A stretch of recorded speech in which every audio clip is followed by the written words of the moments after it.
Welcome back to Single Tree Nation, guys. I'm your man, Charlie Eblin, and as always, we have our illustrious co-host, Mr. Derry Wells, with us today. What's up, everybody? I feel like I tried to kill the microphone there. Sorry. Can you hear me, Trent? Good? Sorry, I know we're on air, but anyway. For those of you that are watching our show, yes, I am Charlie Eblin, and yes, that is Derry Wells.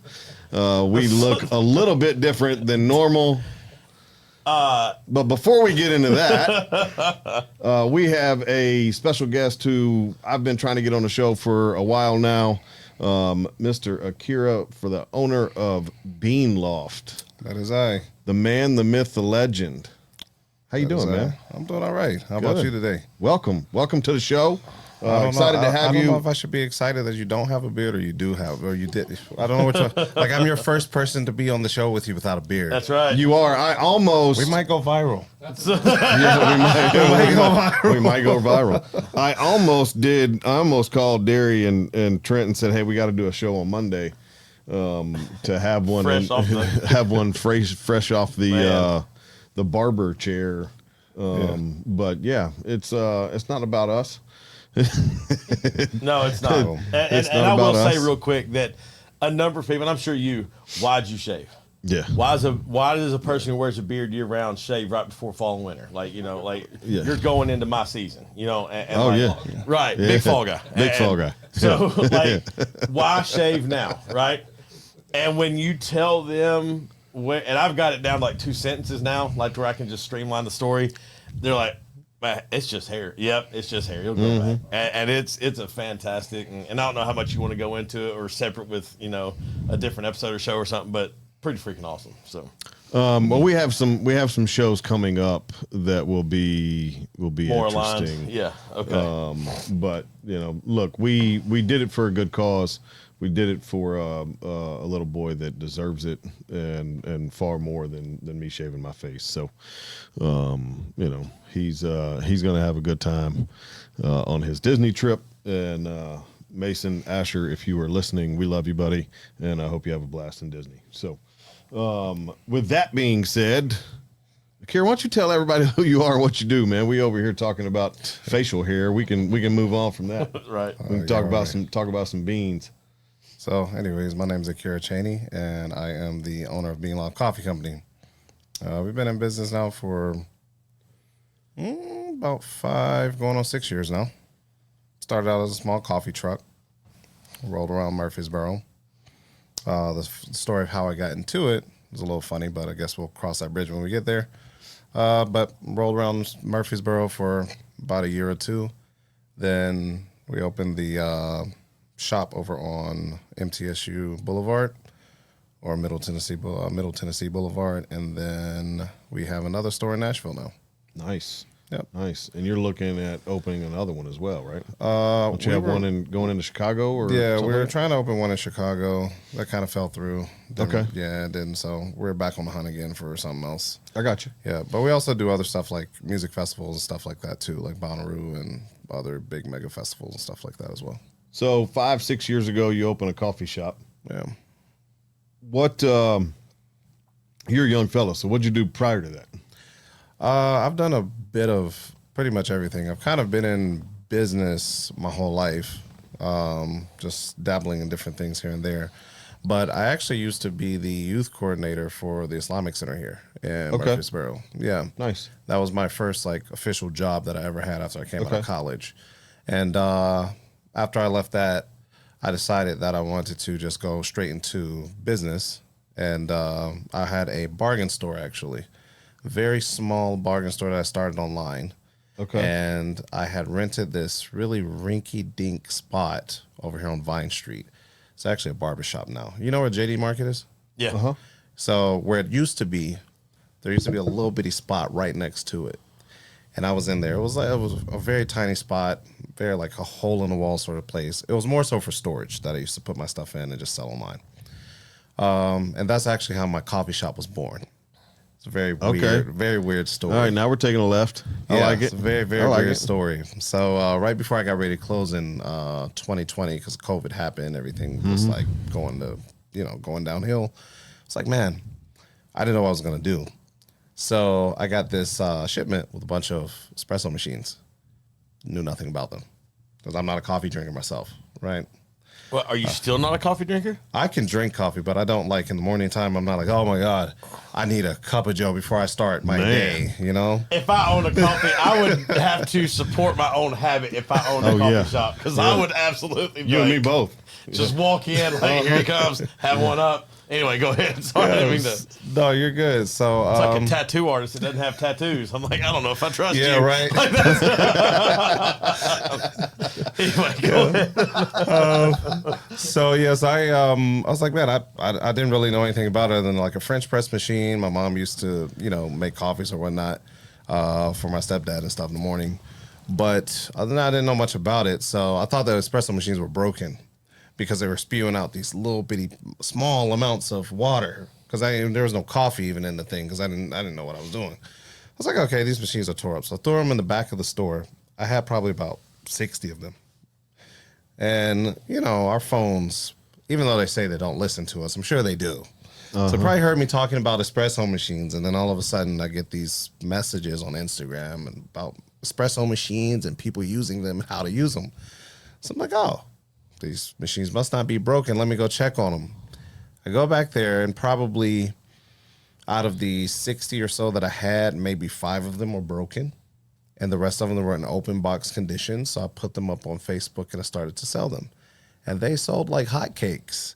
Yeah. I mean, I've never seen anything sell like that in my life. And I had them priced really low because I didn't think anybody was going to buy them. I was like, oh, these machines are over $1,000 worth of $1,000. Nobody's going to buy these machines. So let me just put them up for whatever, $100 just to get rid of them.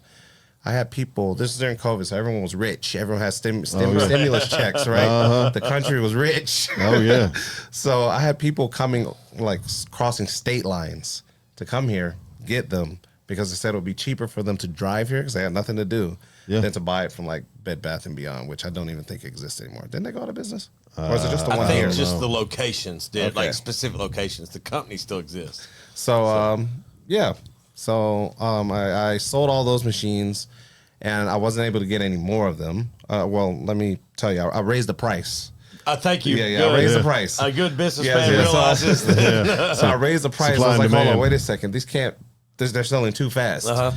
And like no negotiating, no nothing. Like not even $1 off. People are not asking me for anything off. Like $100, sure, I'm on the way. So like something's wrong, So I raised the price to $800, and they're still going, right? So I was like, okay, no worries. So I made a good bit of cash off of those, and I realized I was in the wrong business. It's like, maybe I need to leave the liquidation business and figure out how to get this coffee business running, but I don't really know much about coffee. So me being married, have kids, business is tanking, having to figure something out real quick and fast. I was like, well, why don't I just build a coffee truck? So me and my friend, we got together, we built the coffee truck that I still have today. And the rest was history. And Bean Loft was born. So, a man doesn't drink coffee, makes a coffee truck. Does your friend drink coffee? He does. Okay. He does. All right. Have either one of you worked in the hospitality space before? I have. Okay. So my mom is actually a baker, and she's done like catering and stuff like that. So I'm familiar with the food service industry and stuff like that. I just myself don't drink coffee. She doesn't either. Well, now she does. I got you. Yeah. So, food truck starts going. Food truck starts going. I actually used to set up right here by the barber school. That's where I first started up at. I set up out there, and I set up out there for probably like 4 or 5 months. It was fairly good. This was actually before like Joni's and anyone else had opened up there yet. Right. I think he was in the process of opening. But so I was up there, and then I decided, hey, I want to start venturing out. So started going to apartment complexes, setting up, doing my things there, and going to Nashville, setting up at little, they had something back then. It was called the Nashville Music City Food Truck Park or something like that. Yep. It was like down there where they do the airsoft thing under, somewhere down there. But either way, I used to go set up there, and it was really good while it lasted. And then I realized that I could make more money and do other things by, actually going to weddings and paid events. Right. So I started doing that rather than doing apartment complexes and stuff like that, because apartment complexes are very hit and miss, which I'm pretty sure you know about that. Oh, yeah. You know, you go, they say, oh, yeah, you're going to make a ton of money. You go out there and make like $5. Yeah. And then all they can do is just say sorry to you, right? Make one drink. Oh, it's normally way busier than this. I don't know what happened. First few times you're just like, oh, okay, all right. Yeah. And then it's like, all right, y'all are getting me now. So now I'm not going to, how about y'all give me a minimum? This is a benefit for you to say that you have, not benefiting the food truck. So that's how that went. And we just kept progressing after that. Nice. So when did you open the location on Middle Tennessee? That was September of 2022. Okay. So actually, is that location 1? That's location 1. Okay. And that location's birthday is actually on the 12th of this month. So in 2 days. Yeah, there you go. Nice. Friday. You got any specials running Friday? I don't know. Now I got to think about it. Put you on the spot, right? I got to think about it now. This will probably air after that, so it won't matter what you say today. So, the 12th, there's free coffee. I'm kidding. Just saying. I'm kidding. Totally kidding. It's not free coffee. Not at the Bean Loft, at least. Yeah. Not on September 12th either. McDonald's has free coffee. No. Yeah, sorry. I'm gonna mess somebody up. Ronald McDonald. Yeah. Don't want no problems. Sorry. So you've got the food truck. At what point are you thinking? Because there's plenty of coffee shops, both nationally known ones and local shops. Yeah. At what point with the truck are you like, you know what? I think I need a brick and mortar spot. So I actually was not planning on opening a brick and mortar. It's very funny how this business actually has even scaled up in the way that it did. Because at each point, I wasn't actually looking for the next venue. It was just like, or next step. It just kind of like plopped in my hands. So I actually had an investor who was interested in it, and he was like, hey, would you be interested in opening a shop? At the time, I was like, no, I'm fine. I'm just, cruising around my truck. And months go by, and I'm on my phone doom scrolling on probably Instagram or something, and this space comes up for rent. It was the one that I'm in now.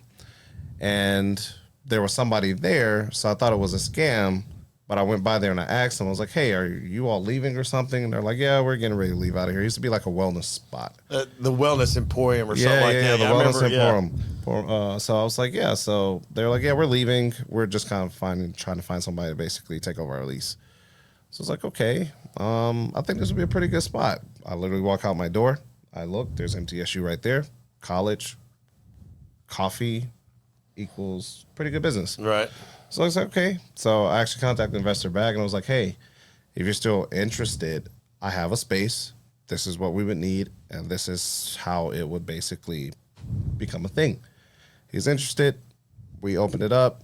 And yeah, that's how the first stores happened. So, I find it unique. And it happened in less than 2 months. From beginning to end. The number of people that we have on this show who have these short timelines, it's insane what some of y'all are out there doing. Because it just falls in your lap and you just go for it. But we hear all these, well, I planned for, 14 months and we had our financial plan put together and we were pitching this and that. It's this long drawn out. Yeah. And they're like, no, 90 days we were in, 6 weeks we had it open up. Like, how are y'all?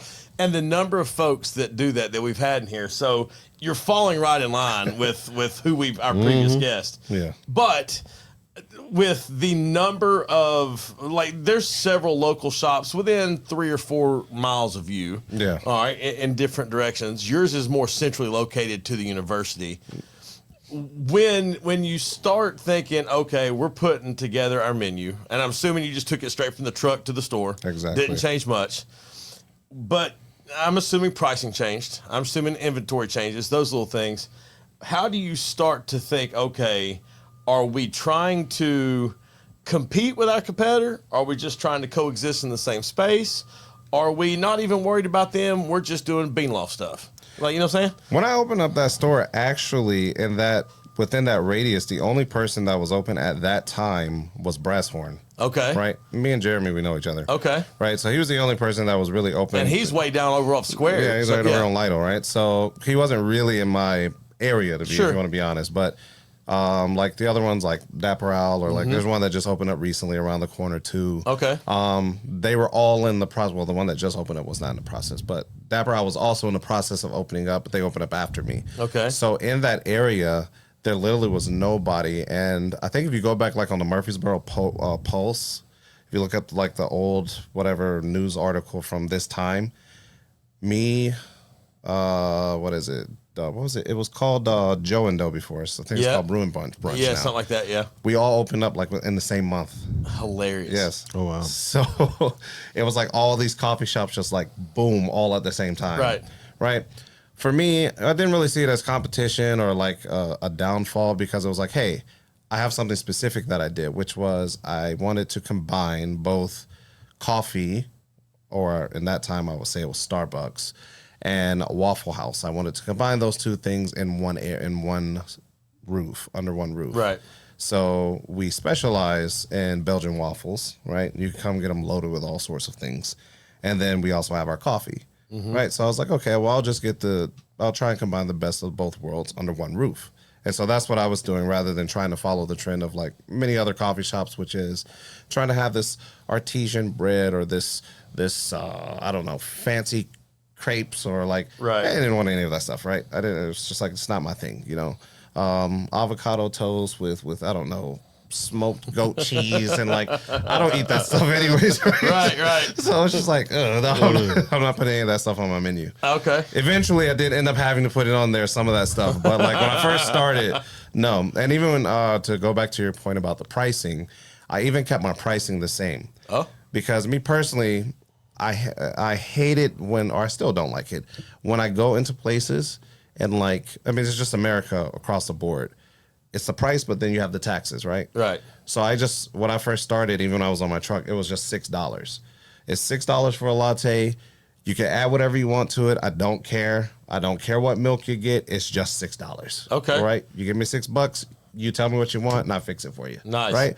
I really like that because it's simple, right? Yeah. I don't got to worry about dimes and cents and pennies and nickels. Just $6. Right. But I started to realize that many people didn't like that pricing model, and I think it mainly was because people are not really used to. You don't get credit for it. Yeah, they just see it as, whoa, this is an expensive latte. It's $6, but you're not realizing that if it's $4.50, well, now I'm gonna charge you 75 cents for the oat milk. I'm going to charge you 50 cents for every time you add a flavor. And then by the time it's all said and done, your drink is now $8.95. Right. I'll tell you a funny story about that. Not to mention the $1.30 of tax that you had to throw in on top of it now. So and now we have service fees, right? But a lot of people are doing the credit card processing fees. Oh, yeah? So now you got that in some stores starting to bring that into play. Yeah. So I did the same thing when I started my food truck. It was a flat rate. You wanted a brisket plate, it was $18. Yeah. 5 years ago. Not that today. Yeah. You wanted, pork sandwich, it was whatever, right? $7, $8. And that would tax and everything was included, the whole 9 yards. So, but I realized that people were saying that we were expensive. Yeah. And, I kept going, well, I mean, taxes are included. We're cheaper than everybody else. Yeah. It's just my taxes are included in the meal, so that's what you're paying. You're paying what you pay, and that's it.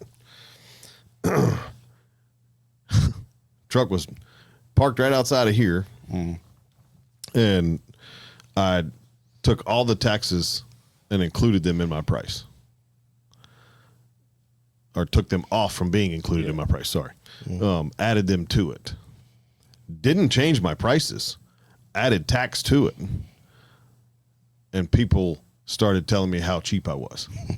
Wait, so you mean you had it set where your pork burger was like $7 and it's too expensive, but now it's $7 and I charge you tax. So when you paid $7.73, they were fine with it? Yeah. I hate this world. Like, what in the world? Like, completely backwards. I have been looking my whole life for somebody to give me a flat rate. I would shop everywhere. Just show me the number that you want me to pay. Yeah. I'm done. I'm in. I'm out. $12. Thank you. Yes, out. I don't want to figure tax. That's what maybe it's just like a business person's mindset. You just want to see. I bet it is. You just want to know because like you're tired of people nickel nickel and diming you. And it's like, oh, okay, yeah, you want this service? Yeah, it's gonna be $50. Okay, what's the rest of it though? There's this fee and that fee and this fee. One of the most things that drives me up the wall. You go to a restaurant and they charge you for a cup of ranch. You charge me for a cup of ranch. Yeah. I don't care if it's good ranch. Yeah, I mean, just saying. Like you are charging me for 1 3/4 ounces of ranch. Yeah. I don't care that it's 50 cents. It's not about the money. When you have a wife that's a heavy ranch user, just FYI, it's not like I hate seeing that charge. It will infuriate.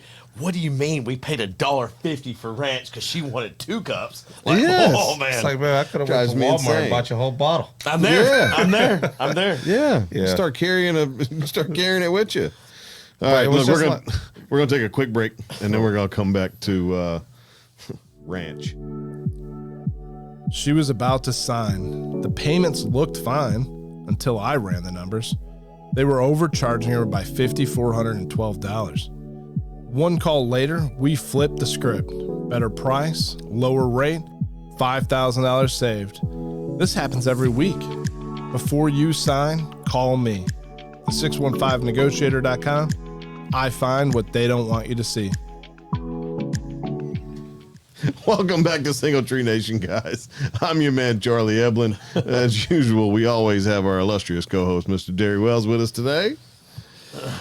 And ranch. We're sitting here talking to Akirah from the Bean Loft, and somehow we went down a rabbit hole and started talking about ranch. I don't know where we went off the cuff, but you know, My stuff wife's fault. happens. She always ranch on the brain. It's your wife's fault. Yeah, it's not, but like the That's what amount of we're going ranch I with. have paid for in my life, like it's a thorn that I will easily get upset about because I've paid, like you said, I could go buy plenty compared to the little side cup that I pay for, and I'm like, now she is good, and all credit to her. If there's some left, she will ask for the lid. We'll take it home, and she'll use it. I will give her that credit. But man, it's frustrating. So Yeah, my wife was like that about ketchup. She has like a whole like drawer. a little drawer, yeah, Whole man. drawer ketchup. You know, Oh, boy. I love it. But yeah, that's just how people are about, you know, pricing and stuff like that. So Yeah. I like it went from $6. They didn't really like that, and now people pay $8 for a cup, and And they're fine with it. now they don't say Yeah. anything. What so with coffee, the things that I've learned from other coffee shop owners and just being in the industry for the amount of time that I've been in the hospitality space, the bean makes a huge change in what the coffee tastes like, right? Yeah. So someone that doesn't drink coffee and starts a coffee shop, truck, shop, lots of growth. What was the learning curve like? So for me, I learn things pretty fast, right? Especially when you have responsibilities, you learn things quite fast, right? Yeah. when you gotta make ends meet and things like that, you learn to do things pretty quick. But what I realize is a lot of things in any industry is always about the psychology behind it and understanding your customer and what they want. A lot of people, you have 3 different types of coffee people. You have convenience, which is like your drive-throughs, right? Right. People are going through drive-throughs. They're not really concerned with the quality of the coffee. They actually are more so into the sugar of it, right? So you go get this gallon of caramel latte, you know, from said drive-through, Right. and it's pumped. It's like this much caramel in it, right? Right. And that much coffee. Yeah. Right. That's not, it is a latte, right? Latte just means milk, right? That's literally what it is. Glorified sweetened milk, right? With coffee added onto it, right? That's all it is. Coffee flavored Yes. Coffee flavored milk. Yeah, coffee flavored milk, right? Got it. With a cup of diabetes. It'll give you a side of diabetes. Right. So that's like your drive-through people. And then you have like the third wave coffee shops. And third wave coffee shops are more so into the, you know, how the way the beans were processed. Is this a natural process, or how was it washed? Right. You know, is this from Central America? Is this from, you know, Ethiopia? Is this a medium roast, dark roast, light roast? those sorts of customers are a bit more snobbish about their coffees. Yep. But the funny thing is, I probably say more than 50% of the customers that go there are literally only going because they are influenced, not because they really can taste the difference, right? Got it. Yeah. Because once you add all those sweeteners and milks and stuff like that to your drink, you can't. It just begins to just taste like a coffee, right? And that's just the truth of the matter. And a coffee shop can tell you that it probably tastes like something else. But we're just being honest. A latte, if you go to me, if you go to said coffee shop or said coffee shop, they're pretty much going to taste the same, unless somebody's just really off mark. And then you have there's one coffee shop in Nashville. I forget the name of it. But it is, I don't even know what the name of it is, but I'm just going to say extreme bougie is what I'm going to call it, right? They have 10 seats inside. They have 10 seats inside. You can only come in by reservation, right? By reservation. It's like dark and you can, and there is no takeout. They got the aura, don't they? Like it's They've got it, right? You can only drink the coffee there. And I think the coffee is something crazy like $18. Oh my gosh. Right? For a regular coffee, like a cappuccino or something like that. And you have to drink it there. Right? You keep saying regular coffee, and my mind of regular coffee is a gas station black coffee. cup of coffee. Like I joke around, drink my fair share of just good black coffee. Yeah. And when people joke around, they're like, "You like coffee?" Oh, hang on, yes, but I like coffee. Like, Yeah. I don't want all the. I'm not against the stuff. Yeah. That's a dessert, though. I want coffee. So anyhow, tell me I'm wrong. Like you can't. Like he's right. You pump 3 things of sugar in. You got your caramel drizzle. Here's your foam. Here's your this, and all of a sudden you've got something with a hint of coffee in it. Yeah. I like good, solid, just black coffee. The cup's hot. May burn you a little bit. I need a little caution. Contents may be hot. Yes, Yeah. I know. That's what I'm after. So. I Anyway. make this joke about people who like go to a McDonald's drive-thru and they're like, "Hey, let me get 3/4 pounders, 3 large fries, and a Diet Coke." What are you asking for the Diet Coke for? Why? And so people come into a coffee shop and they're like, "Okay, give me 4 shots of espresso. I need 10 pumps of caramel, whipped cream with cold foam on the bottom of the whipped cream or on top of the whipped cream." And give me skim milk. I love it. What's the skim milk going to help you? Yeah. It keeps it from being too thick. That's what it's saying. It's like, there's too much fat in the whole milk. There's too much fat in the whole milk. Yeah, What that's about all what the you're other worried stuff about. that That's you right. just added? I love it. But Wow. You got your regulars? of I'm course. assuming, yeah. We have our regulars, yeah. Do you have one custom order, if you will, that when that regular shows up, you're just like, oh man, I was really hoping Mark wasn't gonna come today or whatever. Like, is there, you know what I'm saying? Because like, Yeah. Why you got to diss Mark? I'm just saying, because I know if I am him and I'm behind the counter and I'm running low on caramel, hold on. I'm Back it up. When you visioned like when Mark came out of your mouth, Yeah. what is? And I'm not even asking Akirah. I'm asking you. What does Mark look like? What is Mark? No, I don't care what he looks like. In my mind, he looks like a Harvard professor that has got. You're close. He hasn't ran long, in 12 stringy hair. years, and Yeah. he has a dry cigar that he just chews on. Like that's it. That's kind of Okay. yeah. We on the same spot. Uh-huh. Yeah. So, but what is he ordering that is so specific? And I'll tell you, I can answer that. Because I got to know what a Mark is going to order. I'd like to know what Mark's I ordering, can answer too. this. It's not the what is being ordered. It's the how specific. Like I want a half ounce of this, and no, you did this because it did not reach 99 degrees, and it's that level of stuff. All right. No, that's not Mark. Mark's gonna come in and Mark's gonna say, "Hey, listen, I want a coffee." He's gonna be like, "I want a coffee." Okay. And I'm gonna say to him, "Oh, we don't serve drip coffee. We serve Americanos." It's gonna piss him off. It's gonna piss him off. That's okay. Yeah, he's gonna say, That's the Mark I'm thinking okay. He's like, Yeah. "What do you mean you don't sell drip coffee? I just want a plain old coffee." And then I'm gonna give you Americano. And it's like, okay, here's your Ticks him Americano. off The Americano's $5. Why is this 12-ounce cup $5? because it's an Americano. And then It's I not will black simply coffee. tell Mark, I will say, "Mark, listen, I'm very honest with my customers, Yeah. right? I'm very honest with I them." love that, by the way, know? already. Like you were very transparent with how you're doing this. So And I'm like, "Listen, Mark, if you truly want a great cup of dark coffee, You will save money by going right down the street to the Circle K and getting it for $1.99.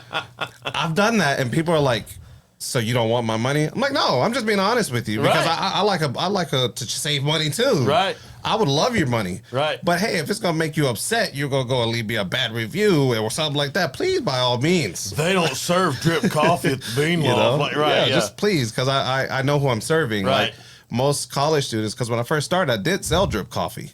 The one that you're talking about, just your plain coffee. Yeah. But I would waste so much of it by the end of the day. Sure. I was just like, what's the Wasn't point? I might worth as well it. just make an Americano. Sure. Because that's what they want. Sure. So I got to give customers like what they want. And now, the charge person $1.50. that Now, you're... for the people that don't understand coffee, Yeah. i.e. myself, what's the difference in an Americano and just a plain old black cup of coffee? So it's basically going to go back down to how you make it, right? Okay. So with your Americano, it's literally a glass of hot water, and you put espresso on top of it, right? The taste, Watered down espresso. very watered down espresso. But the taste is still pretty bold. It's compared pretty to bold, and it has more of a sharper taste, Yeah. if you may say. A Right? little bit of the bitterness creeps in. At least the ones I've had. I can't speak for yours, but like that. Yeah, it can be a bit stronger. Yeah. Whereas your drip coffee is obviously one you have at home. Like your little pot, you put the grounds in it or whatever. The grounds tend to be much coarser, which means the water is going to flow through the coffee faster, so it'll be more diluted, right? I usually will tell people if you're putting milk and sugar in your Americano, it's kind of going to taste the same as a drip coffee. You'll be paying more because it costs more to make it. Even for me, it does cost more to make it, but it'll pretty much kind of taste the same. You know, so that's really the only difference. Got it. And the person that you were talking about, that was Mark. You're thinking about Philip. Philip is the one that'll come in with the problems. But I got one better than that for you. There is a customer, to answer your question, who does come into the shop. I love it. And the Like first you're a We can disguise name. It's Yeah. okay if you want to disguise yeah. name. Protect the guilty here. yeah, so there's this. We can male or female. We'll just say they're Sydney. Her name is Sydney. Okay. Okay. That's not her name. Her name is Sydney. Okay. We'll just say it's Sydney. So she came in, and the punch of it, I'll probably have to say this off air, but the punch of it is actually what her name is. That's the punch. Okay. All right. That's the punch. I can't wait. Yeah. So either way, she I comes feel like in. I already know it. She comes in, and she says, "Hey, I need a mocha latte." She said, "But I don't want like I don't want a half a pump. I really just want like a quarter of a half a pump of chocolate." Oh my gosh. See, I would ask her. So I was like, okay, I was like, all right, fine, that's fine. And she's like, and then the milk. Hold on, like, wait a minute. A quarter of a half a pump. Yeah, exactly. That's It's like brain power you got to use. It's an eighth, FYI, but yeah, that's. I'm counting yeah. to 16 and dividing by 2 Oh, right yeah, now. Like, that's what I'm saying. I'm already there. Yeah. So I'm like, okay, no worries, I can do that for you. And she's like, and then for the milk, I want like part oat milk and then just a splash of skinny milk. Stop. I cannot. And so I don't even, at this point, I'm looking at the cash register. I'm just like, you know what? I'm not even going to type this in. It was going to make no sense. I just. Betty, you get out. So I was just like, okay, whatever. So we go on to, get this drink done. I make it for her. She really, really enjoys it, right? She really enjoys it. She's like, I really appreciate you doing this. I know I can be like difficult. And so I came down to, well, what's your name? She's like, please don't make me do this. I was like, I already know what your name is. I already know what your name is, but yeah. That is phenomenal. for those of you at home, if you hadn't figured it out, look it up. Yeah. The reason I'd ask was because I was at a deli counter not too long ago. Yeah. And if I go buy just like raw and cooked shrimp, I'll hey, about a pound.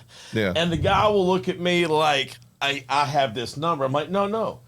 2 good handfuls, I'm fine. And I'll tell him I'm not that guy. Like, you're going to weigh it. It's going to come out whatever the price is either way. I'm not worried about it. Yeah. And I made a comment to the guy. I said, I'm not that guy. Just throw it up there. And he goes, oh, okay. He said, I appreciate it.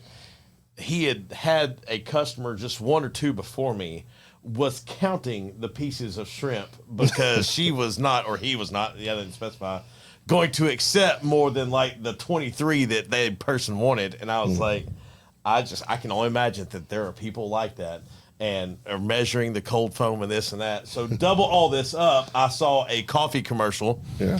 And this lady's griping, this is so wrong. It's not the XYZ I wanted. Take this back. And he takes it in, and the lady behind the counter is like, she does this every week and takes it from her hard cup to the paper cup. Take it back. Now that's more like it. And I was like, that, in my mind, that's what y'all are doing. Yeah. You just kind of switch the cup around. Well, sometimes customers will actually do that. Like I've had a customer actually tell me, like, again, everything is back to the psychology of it, right? A coffee in a mug tastes much better than coffee in a paper cup. It does, right? And it's just because it's aesthetically pleasing, right? It is. So you feel the warmth. There's a weight to it. There's, exactly. So it's like, no, I want it in this cup. If you don't put it in this cup, it's not going to taste the same, right? Even though it's the same product. It's like okay, I can understand that with certain things, but if it's in a medium cup, it's going to come in a paper cup. But it's like coffee to me is not one of those things. Like wine tastes different. That's completely different. In a solo cup than it does in a wine glass. Wine in a solo You know cup what I'm tastes saying? like it has a job. A job to do. Let me say. Let me be specific. Let me be clear. Any alcohol in a solo cup has a job to do. It's not true. It's not true. Yes. Or styrofoam. Okay, styrofoam cup for sure. Oh yeah. Like there's no That stuff has a job. Oh man. Hey, let's take another quick break and then we'll come back and we're gonna talk about some mac and beans. I love it. What's going on, guys? I'm your man, Charlie Eblin, the owner of Single Tree Barbecue, located right here in Murfreesboro, Tennessee, 2805 Old Fort Parkway. We're open Tuesday through Saturday from 11 until 8 p.m. and on Sundays from 11 to 3. If you want some smoked wings all the way to some Texas-style smoked brisket, y'all come see us. We have some amazing lunch specials during the week and outstanding barbecue right here in the Middle Tennessee area. We can't wait to see you guys. Welcome back to Single Tree Nation, guys. We are going down some windy roads. You started this business 5-6 years ago.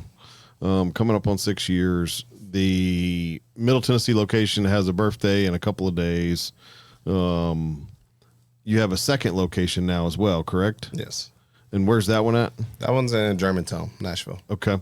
Yeah. So how do you go from a food truck here in Murfreesboro, stumbled upon a location, to now you have a place in Germantown? Mm-hmm. You were just looking at one in Chicago. Yeah. Like you're all over the place. So is it the same story? Is it things just kind of fell in front of you? So yeah, the story with the one in Nashville was also another fallen, just plopped in my hands. Another fellow food trucker, he has a spot in there, inside of the location that we're in, and the building needed a coffee shop. And so he contacted me and he was like, hey, the building is in dire need of coffee. And the landlord is willing to like really, really work with you if you can bring coffee to the building, because it's more of like an amenity to his building. Right. He will get tenants because there's coffee here. Right. So he was like, if you can do it for me, like it'll be a sweet deal. You became part of the sales pitch. So I was like, okay, cool. I mean, sure. You know, I'll look into it. So talked to him. We worked everything out, and they gave me 48 hours to pretty much seal the deal. Mm-hmm. So I was like, hey, I don't really have anything to lose here, so let me just go ahead and, do it. And that's how that came into play. So and when was this? This was, again, around this time last year, but we opened it in Thanksgiving. Okay. Yeah, Thanksgiving. So you've been up here about a year now? Almost a year, yeah. Right. Almost a year. Yep, so that's how that one happened. So where did Chicago come in play? Chicago came in place. There's this company called Gold Streets Partners. Okay. Again, I was doom scrolling on Instagram. Instagram's been good to you. It's been very good. It's very good, And there was this coffee spot. The rent, now hear me out, this is in downtown Chicago. The rent was $1,800 in downtown Chicago. And I'm going to assume that's extremely cheap. that's extremely cheap. Okay. Yeah, that's cheap for Murfreesboro. Oh, Yeah, okay. yeah, There we that's go. that's extremely cheap for perspective Murfreesboro, I right? needed. Yeah. All right. You're talking like a place 1,400, 1,500 square feet in the downtown area of Chicago. You're talking probably like $7,000-8,000 at least Okay. a month. Okay. Yeah. At least. Okay. If not over Alrighty. 10. So, but it gets better. It was 18, and this probably is still on Instagram. He because he posts these things, he finds really, really good deals. So it was $1,800. It was a coffee shop before, but the person had to leave. There's nothing wrong with it. They just had like some personal issues. They had to leave. Sure. And so because they broke part of their, whatever their lease or whatever, part of the deal was they had to leave their equipment. So the landlord was giving the equipment to the next coffee partner that came in. Everything was in the store.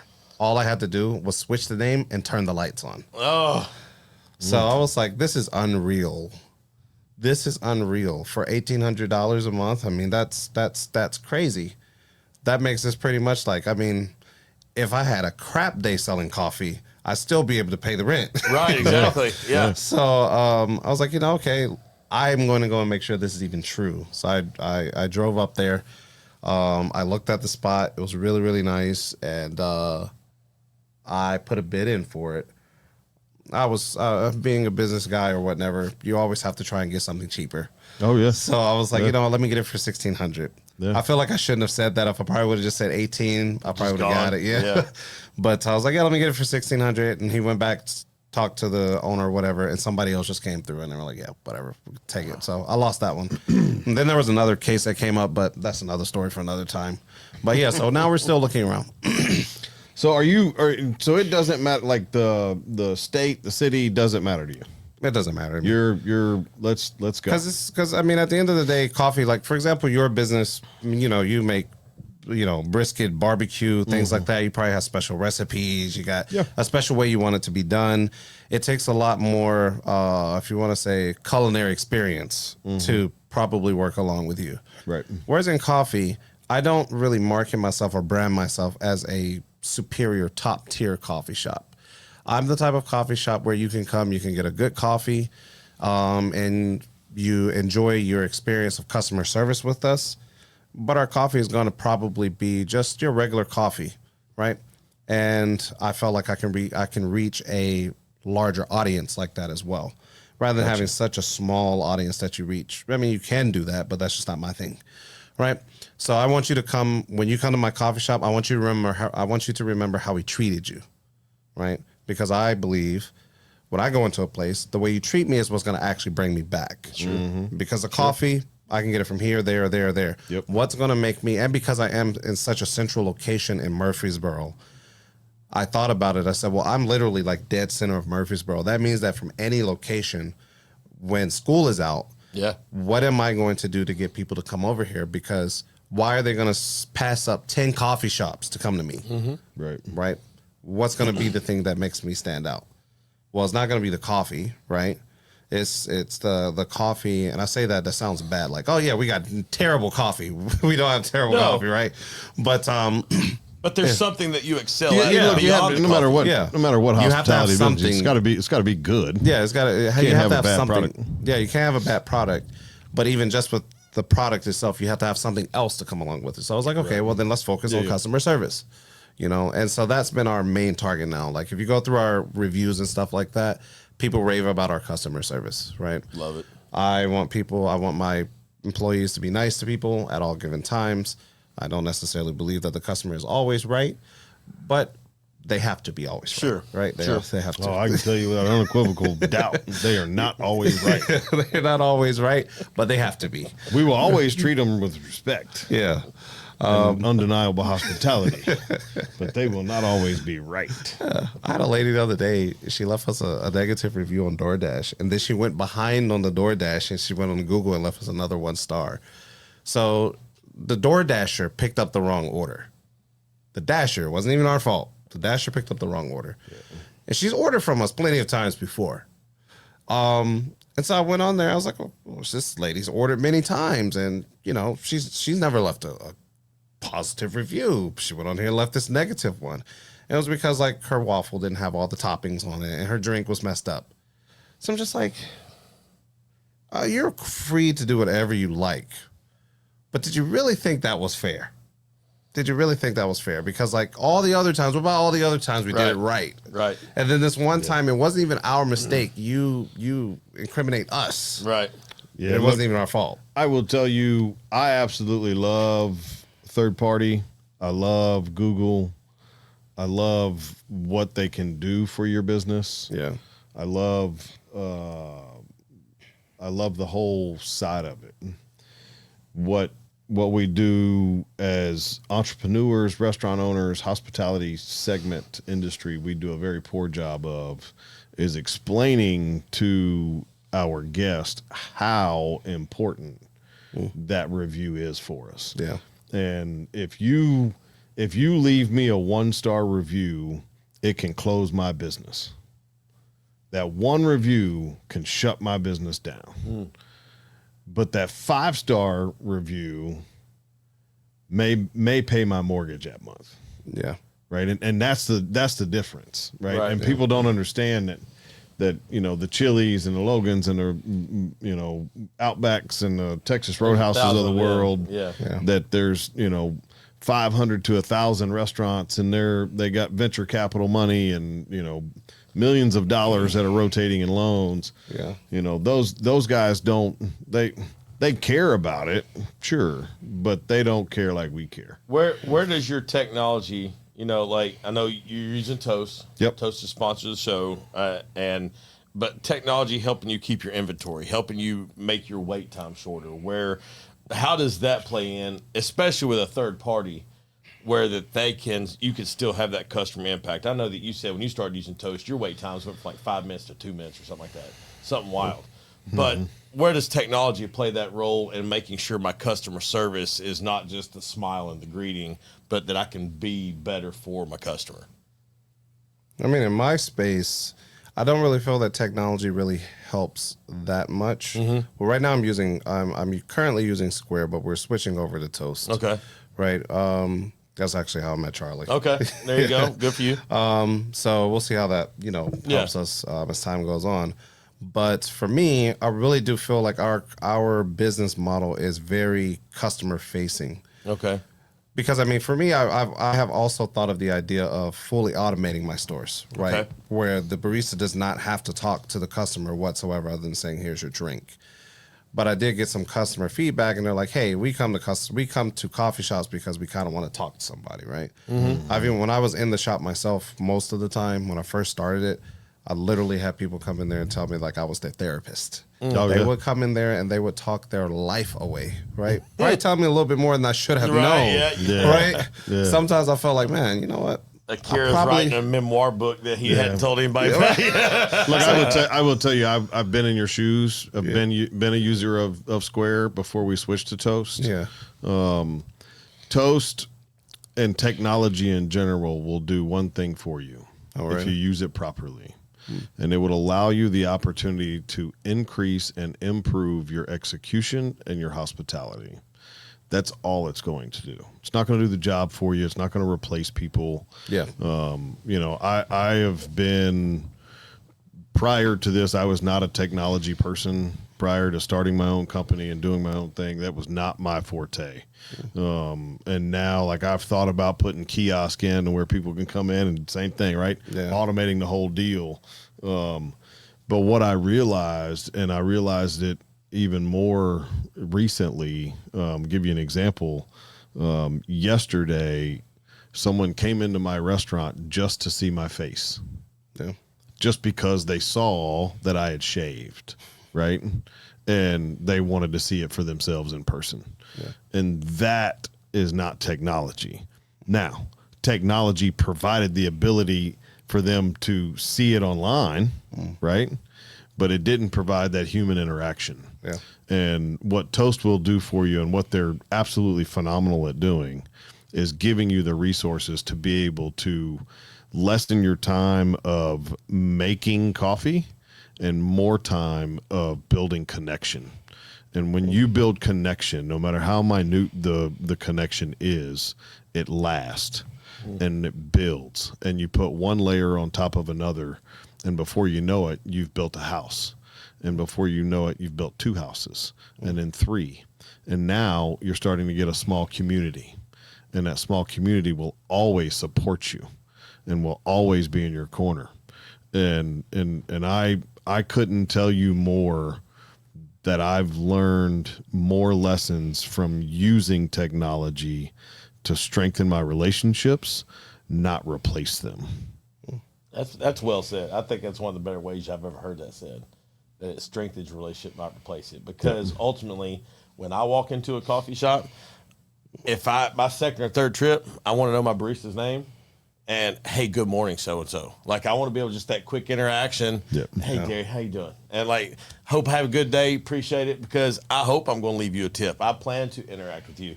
And if you're not spending time right here at the POS, and it's poop poop poop, and I'm out, like, because and I'm not nitpicking here, but anywhere you go, if they're searching, I don't know where that one. Oh, that's on page 3, and I can't streamline it. Yeah. Well, you're not talking to me. You're playing with the computer, you know. Yeah. And I want here. I want like, good morning. I saw you coming. I already keyed your order in. We're gonna get you out. That kind of thing. So I just wondered, because I mean, well, the good thing about technology, though, that a lot of these systems that are coming out now, so they're a lot less glitchy as they used to be. Sure. So like, all of the data and stuff that they save, they're able to pick up on human patterns.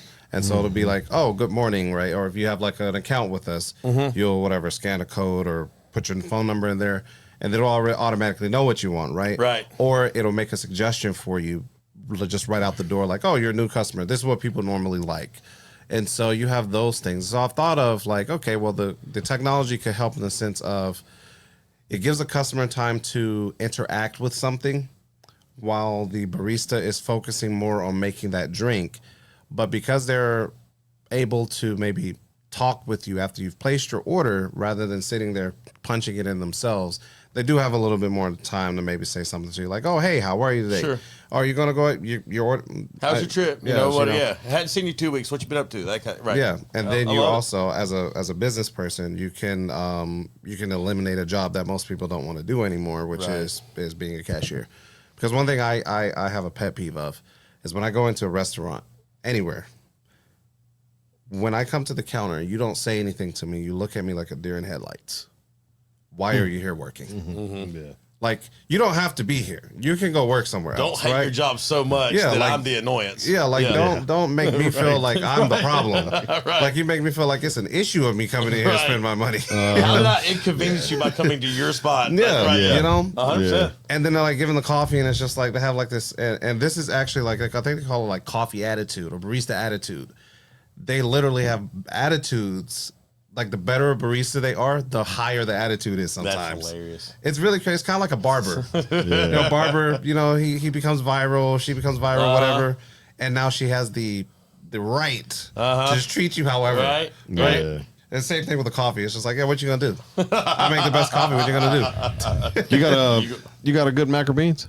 I think so. So mac or beans are this or that. Okay. And so first, if you go to a barbecue restaurant, and you can, whatever your reasoning and logic is, are you getting the barbecue baked beans or are you getting the mac and cheese?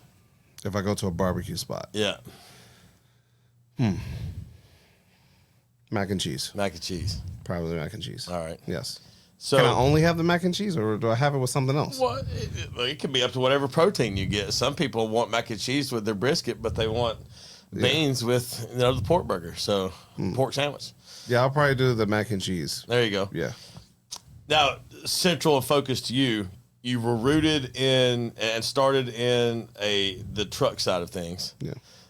You've now got 2 brick and mortars, but I noticed that on your social medias, you're still out doing some of the events and that kind of thing. Yeah, I actually got done with one yesterday. Which one are you going to, if you had to pick, let's not assume income, let's not assume, like, the bills are still going to be paid, not. Yeah. Are you working a truck or are you going to work the brick and mortar? Neither. No. There's a third option there. Okay. I would do festivals. Okay. Yes. I'd put that in the truck side. Okay, sure. Well, the reason I didn't add it to the truck side is because a lot of people, when they think of like trucks going to food, like festivals, so you do have food trucks that do come. And just being very honest, most of the time food trucks don't really make that much money at like big music festivals because they put them in a place where nobody ever sees them, right? They're like off in the dungeon, right? Yep. Unless you buy a booth, you know, you're in a booth at these festivals where they bring your signage and your lighting and all that stuff, and you pay the high fees that they have, you're not going to be seen at all. Okay. Right. But there is, for me anyways, the reason I like the festival side of things is I like risk, right? Okay. I like risk, and I like the adrenaline of having to get things done on a timeline. Yeah. It's very fast paced. And the conversations that you have with people Oh, I'm sure they're phenomenal. at music festivals are hilarious, man. Oh, I can They guarantee are it. hilarious, especially when they're like all, you know, They're in joined their out. element. They're in Yeah, their a little element. bit Conley, right? Yeah. Woo. Woo. Well, music festivals are just different all the same. I mean, It's crazy. but It's that's- crazy. I'm sure. I'm sure. I've had people just come up and literally, they can't even point at what they want. They're just like, ugh. and like, here's the benefit. I know what you want. You can't screw that order up. Like, right? So that's awesome. I wondered if you'd go that route because just with the it also puts you in front of the person more. Yeah. You know, whether it is the festival, the food truck, whatever. But food trucks are hard. Food trucks are work. People don't realize that little bitty box space is 107 degrees, especially if you're barbecuing, especially if you've got like a pizza oven or depending on what your thing is. Yeah. Those fryers don't cool off just because you turn them off. Like that heat sits. Yeah. But it puts you out there with the people, and it puts you in a place to where you get that conversation. So I've always just been curious and wondered. So Brick and mortars are more like you got to wait for the people. You have to give people a reason to come to you. yeah.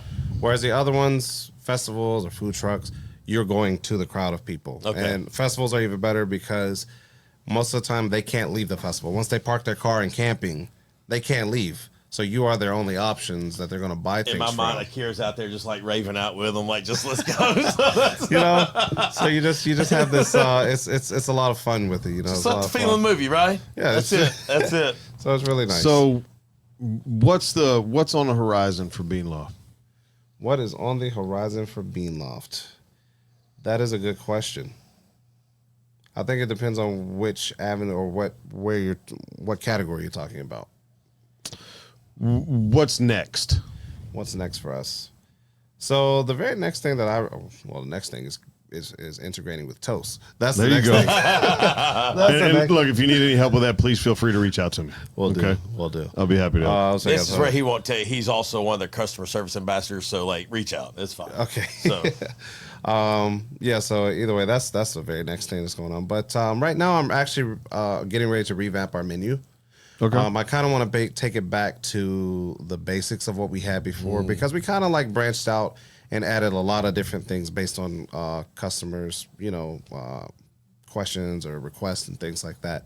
But it kind of made our menu like all over the place. right. And you don't really, when your menu is all over the place, I call it circus food, Sure. right? If you have a whole bunch of things, you're not going to be good at one thing. Keep it simple. Keep it really good. Yes. Yeah. What they call it, KISS. Yep. That's You it. know? Kiss. So redefining or revising our menu is actually what's on the horizon right now, and making combos and things like that for people to have when they come to a third wave coffee shop. A lot of third wave coffee shops you go to, they don't really have combos. You know, sometimes people are coming in there and they have like I forget what they call it, but it's basically like customer fatigue or like choice fatigue, where you don't really know what you want and there's too many things for you to pick from. Yeah. But if you just saw something, a picture, and it said like number one, have you ever realized when you go into a Chinese restaurant, you never look at the menu? Like you never look at the menu. It's just like, That's the thing I recognize. you know, And, that's beef and broccoli right there. I know that's that. I'm gonna get that right there. But they have like 1,000 things on their menu, and Right. nobody ever reads that Right. stuff, right? And in festivals, I realized that people do that as well. Like they will just have pictures of stuff as a combo. You don't even need the price there. You just need the picture and say that you can get this right here, and people will just pick that, right?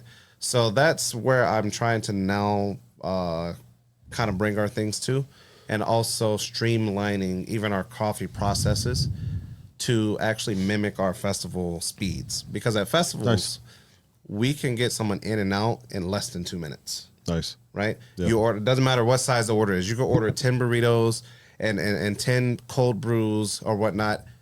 You're still going to get out in 2 minutes. Right. Nice. Whereas when you come to our coffee shop here, if you order 10 burritos and 10 coffees, Takes you're going to wait a longer. minute. Yeah.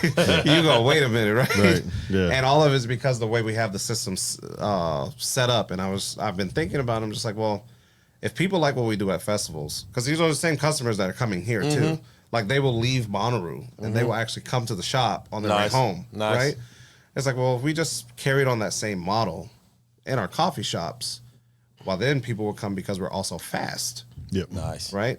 And we wouldn't be taking away from the quality of what we have either. We just switch it up a bit. Gives you more time to spend with a guest. Yeah, you know. Yeah.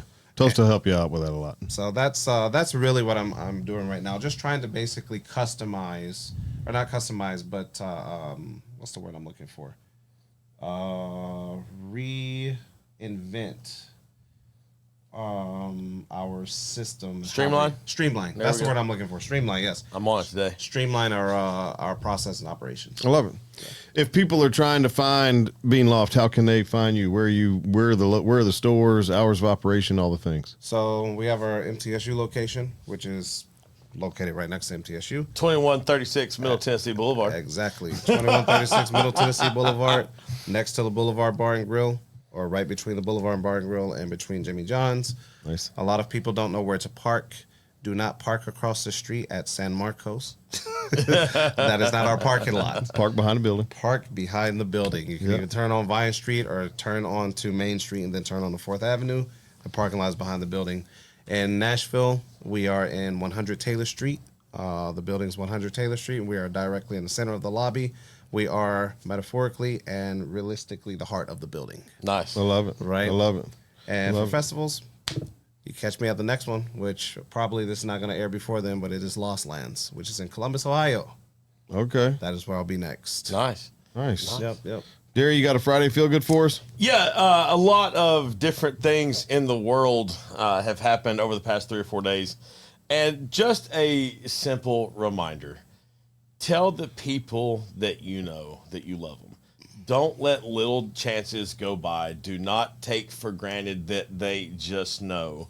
Make sure you tell somebody you know you love them, because they may know it, but they need to hear it. Y'all find somebody you know, you know what to do. Find somebody you know, tell them you love them. That's it, man. With that, I threw something on Derry earlier this week that was pretty heavy, and I'm gonna throw it on you guys. If God could take away someone you thought you would never lose, imagine the person he will give you that you thought you would never find. So I'm going to leave that with you today. You guys know what to do. Find someone you know, tell them you love them. If you want to get involved with the show, please feel free to give me a call, 615-307-0120. You can reach me through email at charlie@singletreebbq.com. And until next time, guys, we'll see you then. That'll be good. Bye.